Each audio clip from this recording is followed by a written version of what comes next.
in tears, saying that Ibrahim Traoré has just carried out a massive global influence operation. An influence operation. But they haven't understood anything. In fact, maybe they think that President Ibrahim Traoré took money and handed it out to all the African diasporas in Europe, in the United States, across Africa, in France, and so on. That's not true. He didn't give money to anyone. The mobilization on April 30th in Burkina Faso and outside of Burkina Faso is simply proof of the African people's solidarity with their leader. It's the love that Traoré gives us as Africans that we gave back to him, even if just a little, on April 30th. And that's where you see what is called the criterion of solidarity. Do people love him? Today, RFI says, in fact, it's a massive influence operation. That is to say, they want to suggest that Traoré manipulated the whole world so that everyone would support him. Simply accusing Traoré of orchestrating a global influence operation is already, albeit falsely, an admission that Traoré is a leader who is loved, appreciated, and celebrated, both in his country and abroad, unlike many leaders before him. Before Ibrahim Traoré, the only leader at the head of Burkina Faso who enjoyed the same aura was, without question, Thomas Isidore Noel Sankara. No one. Before Ibrahim Traoré had enjoyed such an aura, no one before Sankara had enjoyed such global renown. Sankara is the most famous of Burkina Faso's heads of state. And in terms of fame, we have to acknowledge that the second most internationally popular is Captain Ibrahim Traoré. There is no doubt about it. Even without holding power for a long time, both of them have achieved record levels of popularity that are hard for their peers to match, both inside and outside the country. Just look at the national support. Look at how Burkinabés come together as one whenever they hear that someone wants to lay a finger on their leader. You have proof of solidarity. Look at how the Burkinabé people mobilize as volunteers for the homeland to support the military forces. These are the proofs of solidarity. Look at how the Burkinabé people love this man, Uke, and how this man loves his country. So let's move on to Niger. The solidarity of the Nigerian people towards President Chiani was evident when it came time to expel the French and American troops from Nigerian soil.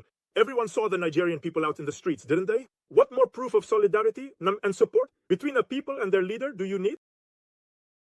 They didn't come up because President Chiani had sent them money. It's not like in Kamerun where Biya hands out bundles of 2,000 francs notes along with cans of Fanta or beer in pieces of cloth, as President Bédié would say, to list his supporters so that they'll applaud him. President Chiani didn't send anyone money to come out and rally as one man at his side and shout out from Nigerian soil in the name of the motto, Labusanino Zanchian Kasani. He didn't need to. Support comes to him. Support comes to him. Africa has recognized this bond of love that ties him to his people, and Africa has embraced him. You must clearly see that the decisions to extend the mandates of Presidents Goïta Traoré and Chiani are decisions marked by the seal of truth, justice, and African solidarity. These are decisions marked by the seal of Mat. Write that down. Tilana and Yomi. It is Mat. It is our fundamental political, ethical, and social norm that says when we have leaders of this quality, we renew our trust in them. When we have truthful leaders, just leaders, and leaders who show solidarity, we renew our trust in them. Because what do we look for in a leader? Is that they are truthful, that they are just, and that they defend our interests. Isn't that right? But when you have such leaders, why would you want to replace them? You wish them a long life so they can provide the greatest service to their people and have time to inspire leaders who will continue their work. Yes or no? So in Africa, as soon as we have a leader who acts justly with his companions, who is truthful, and who stands in solidarity with his people, he earns popular approval. And elections, in African tradition, in African political tradition, have not always been the fundamental way of appointing leaders. What has been the fundamental way of appointing leaders? It is through discussion and consensus among the various representatives of the different groups within society. People discuss. They look for a central point. They seek consensus. They talk within the framework of the African palaver. Within the circular setting of the African palaver, they talk in the context of a national assembly. They discuss much like a big family sitting around its chief, and they look for the fairest solution for all the lineages, for all the clans, for all the groups. And this is the solution that is followed. But this is precisely the solution of the palaver-tree. It is the solution of consensus. It is the solution of compromise that was chosen in Mali with the CNT, that was chosen in Burkina. Well, thanks to the MPSR2, that was chosen by the CNSP precisely in Niger, and that was implemented. The representatives of the most essential active forces in each of these countries took part in the discussion on the appropriate solution to adopt in order to preserve the gains recently achieved by the revolution. So, what other criteria do you want to use to judge? The decisions of Burkina Faso, the decisions of Mali, the decisions of Niger, if not the criteria of Sahelian civilizations, of African civilizations that I have just mentioned: truth, justice, and solidarity. Well, now I come to something that may seem like a trap that is being set for all of us. We are fighting against presidents for life. Ouattara Draman in Côte d'Ivoire, Sassou Nguesso in Congo. We can clearly see that the strong ones, there's Simbe, even Mahamat Idriss Déby Itno, they see themselves in their minds as presidents for life. Paul Biya, Oligui Nguema, who has just come to power in Gabon, in his mind, he is president for life. So, one might raise the following objection. But if you think that Presidents Goïta, Ino Tiani, Ino and Traoré can have their terms extended as many times as necessary from the perspective of their people, then why are you fighting for a change of power in Côte d'Ivoire? Why are you fighting for a change of power in Cameroon? Why are you fighting for a change of power in Chad? For there to be a change of power, I don't know, in Equatorial Guinea or in Congo, Brazzaville? Why are you fighting? Here is the answer. Listen carefully. We are fighting for a change of power in these countries because the leaders of these countries are anti-African leaders. Why? They have a policy of lies. They lie about the real situation of their people. Secondly, they have an unjust policy. They have committed and continue to commit blatant injustices. The dictators of Cameroon, Ivory Coast, and Congo are still, as I speak, committing injustices so blatant that it is unimaginable that such people should remain in charge of these states. So they are unjust. And then thirdly, these are people who have nothing but contempt for the suffering of their people. They do not stand in solidarity with their people. So if there is a desire for political change, in Cameroon it is legitimate. Whereas the desire for political change in Mali is not legitimate, since the Malian government pursues a policy of truth, justice, and solidarity with its people. The Malian government does not take orders from anywhere. Contrary to what has been suggested in the literature, Putin does not give orders to Assimi Goïta. He does not give orders to Abdourahmane Tiani, nor does he give orders to Ibrahim Traoré. That is not true. That doesn't exist. Remember the state these countries were in when they were under the occupation of French, American, and Western neo-colonialist troops. Remember, it was barely 10 years ago.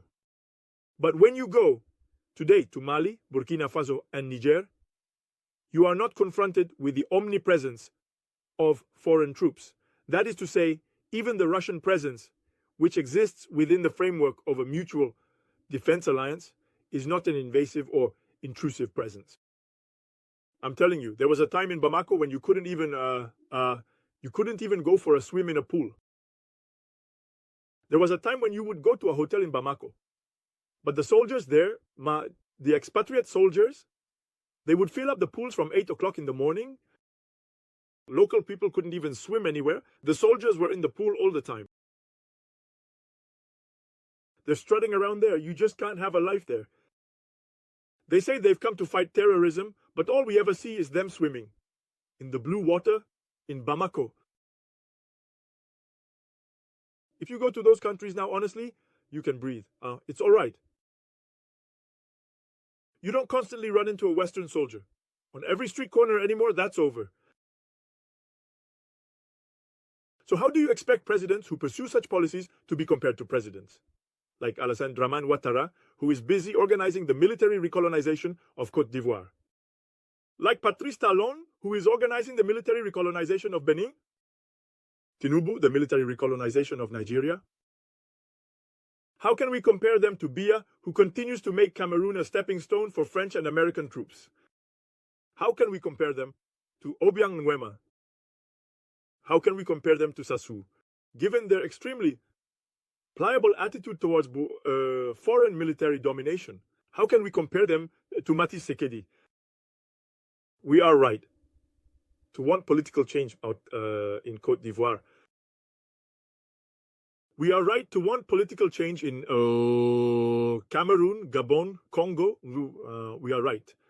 In Togo, we are right. In Benin, we are right. In Nigeria, we are right. Because things are not going well. These are countries where lies prevail, where injustice prevails. The lack of solidarity prevails. That is why we want justice to reign everywhere, on the African continent. So we must not confuse revolutionary, progressive, popular, pan-Africanist regimes like those of Mali, Burkina Faso, and Niger with neo-colonized regimes, regimes of lackeys or vassals, whether they are military or not. We must not confuse, the children of God with wild ducks. So when we say that the decisions that are made by the Malian, Burkinabe, and Nigerian assemblies are legitimate, we do not mean by that it would be acceptable for an individual to seize state power for life. No. We are saying that the decisions taken by the assemblies of these three countries are based on truth, justice, and solidarity. These are the best decisions they could make given their historical situation. And so we have argued in favor of them. They have leaders who are fighting based on the truth, who do not lie to them. They have leaders who are trying to share as fairly as possible what the country earns. They have leaders who are trying to lift the weakest members of their population out of poverty, leaders whose fate is tied to their people, not to bank accounts they might have had in Europe, in Switzerland, or, I don't know, in tax havens. Leaders whose entire fate is bound to the African people. Why would you want to compare the dedication of these men and women, exceptional people who are leading Mali, Burkina Faso, and Niger today with the paltry work of the dictators of France-Afrique, who are lackeys of imperialism, of neocolonialism, or incorrigible, incurable despots, right? Whose entire politics are based on sadism, hatred, and cynicism toward their own people. How can you compare those who serve their people to those who exploit their people? Yes.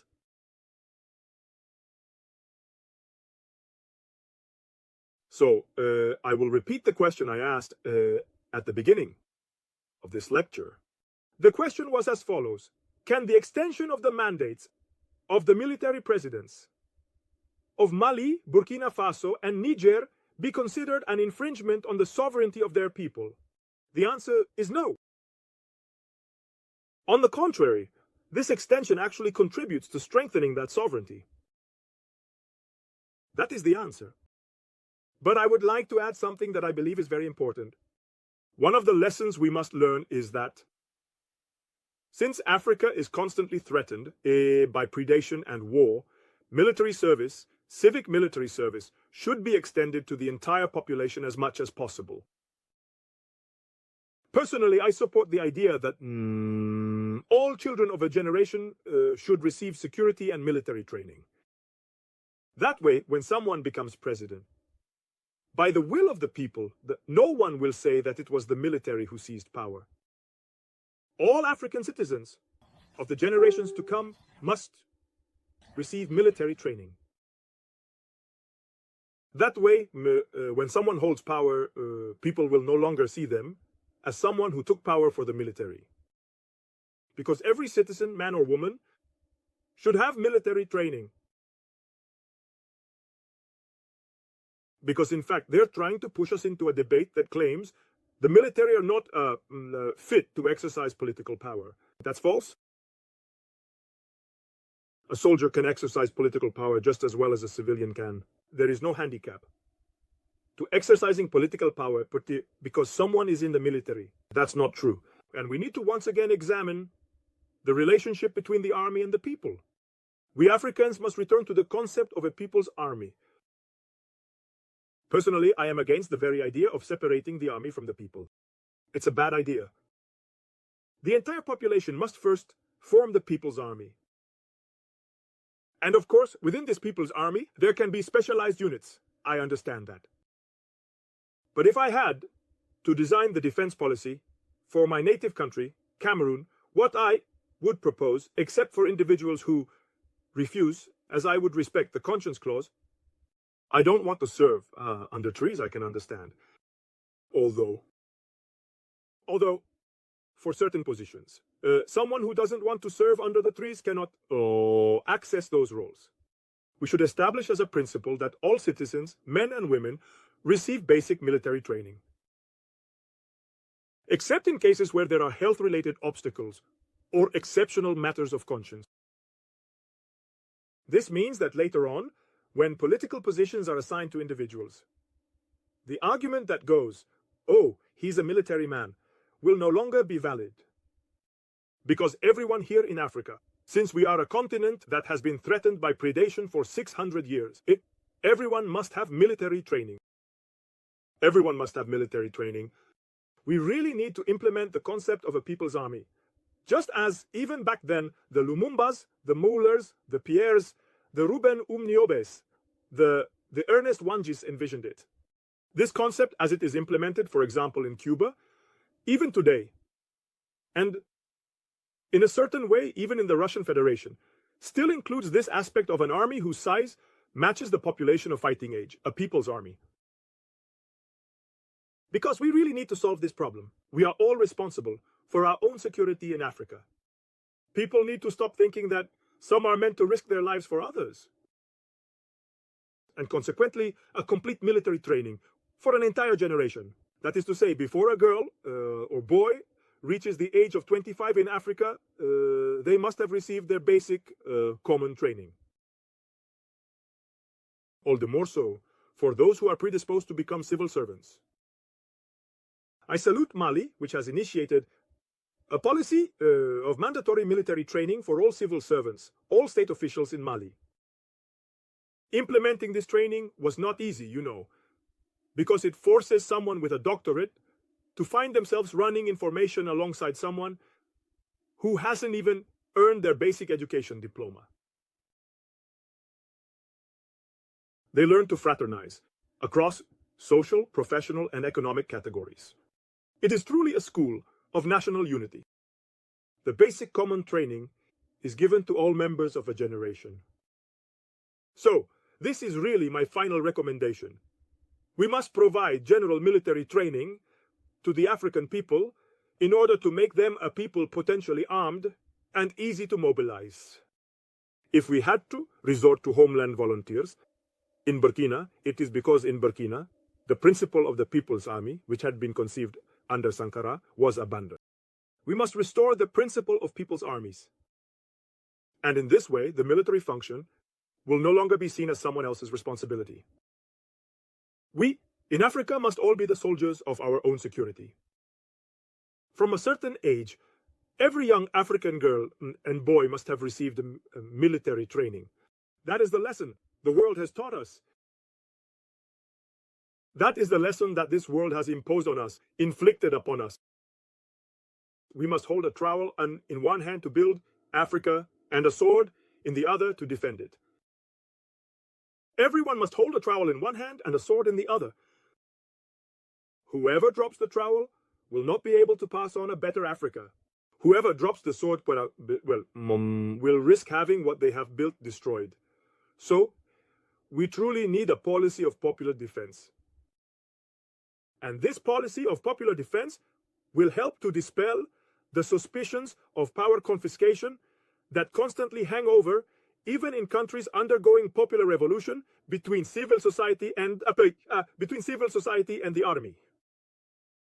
So, in this analysis, I must also emphasize that all these decisions were made under exceptional circumstances. Mali, Burkina Faso, and Niger are on the front lines of the defense of Black Africa. These are countries that are, in fact, the sub-Saharan Sahel wall. It is these countries that truly form the last bulwark to prevent the recolonization of all of sub-Saharan Africa. Consequently, these are countries where exceptional measures deserve to be taken in order to continue strengthening security, sovereignty, and the ability to improve the social and economic conditions of the population. Because the success of the Sahelian revolution is one of the conditions for Africa's salvation. My dear friends, that is the demonstration I wanted to present. That is the demonstration I wanted to present. And I believe that after this, you are all, at the very least, sufficiently informed about the fact that, well, the extension of the mandates of Presidents Goïta, Tiani, and Traoré at the head of their states is a logical decision. It is a logical decision. It is a coherent decision. It is a desirable decision.